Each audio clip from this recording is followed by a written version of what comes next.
City నడిమిట్లకెళ్ళి నది వారుడంటే మామూలు ముచ్చట కాదబ్బా. దేశంలో బొచ్చెడు పట్టణాలున్నాయి గాని కొన్నంటే కొన్నిటికే గా భాగ్యం. అందులో మన మూసి నదోటి.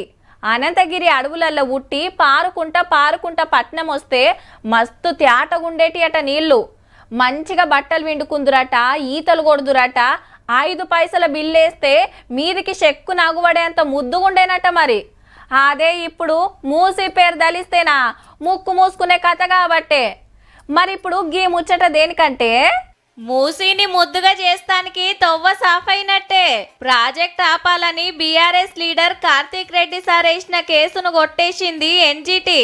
అంటే దేశంలో పచ్చదనం కాపాడే సంఘం ఫస్ట్ పర్మిషన్ తీసుకోలే, రూల్స్ పాటిస్తలేరనేది అన్న కేసు. లేలే అంత పద్ధతి ప్రకారమే ముంగట్కి పోతున్నాం, కావాలనే రాజకీయం చేస్తుండ్రని సర్కార్ తరపోళ్ళు వాదిస్తే 2 దిక్కులు ఇన్నాక కేసు కొట్టేస్తున్న తీర్పొచ్చిందిగా. కార్తీక్ రెడ్డి అంటే ఎమ్మెల్యే సబితమ్మ కొడుకు. మూసీ నదిలా గోదావరి నీళ్లు తెచ్చిపోసి మంచిగా చేయాలనేది గవర్నమెంట్ ప్లాను. మొన్ననే మంచిరేవుల కాడ 100 అడుగుల శివయ్య విగ్రహం పెట్టి పెద్ద గుడి కట్టేతానికి పనులు చాలు చేసిండ్రు 700 కోట్ల రూపాయలతోటి. ఇక బాపు ఘాట్ల గాంధీ సరోవర్ చూడబోతున్నాం. గాంధీ తాత విగ్రహం పెట్టి గింత ముద్దుగా మారుస్తారట.